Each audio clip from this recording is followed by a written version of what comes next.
এক অস্থির জেনারেশন তৈরি করছি আমরা। এই জেনারেশনের স্পেসিফিক কোনো লক্ষ্য নাই, এদের আদর্শিক কোনো অ্যাম্বিশন নাই, পবিত্র কোনো মিশন নাই। এরা বই পড়ে না, নিউজ পেপার পড়ে না, আউটডোর খেলাধুলাও এদের অনীহা। এরা রৌদ্রে হাঁটতে পছন্দ করে না, বৃষ্টিতে ভিজতে চায় না, কাদামাটি ঘাস লতাপাতায় এদের অ্যালার্জি। এরা আধা ঘন্টা কিলোমিটার গন্তব্যে যেতে আধা ঘন্টা রিকশার জন্য অপেক্ষা করে। এরা অস্থির, প্রচণ্ড রকম অস্থির এক জেনারেশন।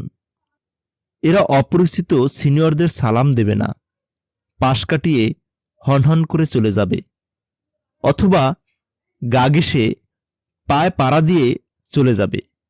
সরি বলার টেন্ডেন্সি এদের মধ্যে নাই। এরা অনর্থক তর্ক জুড়ে দেবে, না পাবেন বিনয়ী কোনো ভঙ্গি, না পাবেন কৃতজ্ঞতাবোধ। এদের উদ্ভট আচরণ, সদম্ভ চলাফেরায় আপনি ভয়ে কুঁকড়ে যাবেন।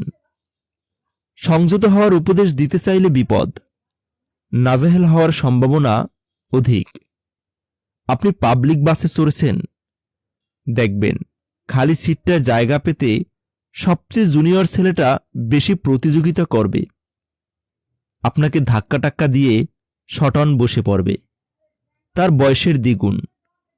এই আপনি দাঁড়িয়ে দাঁড়িয়ে দেখা ছাড়া তেমন কিছু করার থাকবে না। বলছিলাম এই জেনারেশনের কথা, সবচেয়ে ভয়াবহ ফিতনার কথা। যে মজলিসে এই জেনারেশন দাঁড়িয়ে থাকার কথা, সেই মজলিসে তারা নিজের জন্য চেয়ার খোঁজ করে। যেখানে চুপ থাকার কথা, সেখানে জ্ঞান দিতে চেষ্টা করে। সারা রাত ধরে অনলাইনে থাকে, সারা সকাল ঘুমায়। এরা সূর্যোদয় দেখে না, সূর্য অস্তও দেখে না। সূর্যোদয়ে বিছানায় থাকে, সূর্য অস্তে মোবাইলে থাকে। এরা ফাস্টফুডে আসক্ত। এরা আউটডোর খেলা অপছন্দ করে, এরা ইনডোরে স্বস্তি পায়। নির্দিষ্ট করে বলতে গেলে মূলত অনলাইন গেম তাদের ফার্স্ট প্রায়োরিটি।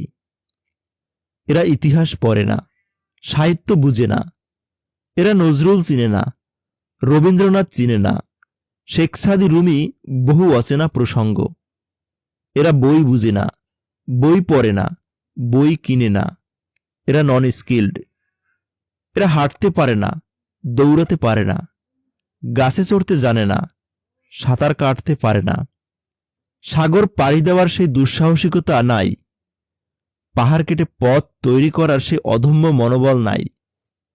এদের উচ্ছ্বাস নাই, আবেগ নাই, সৎ সাহস নাই।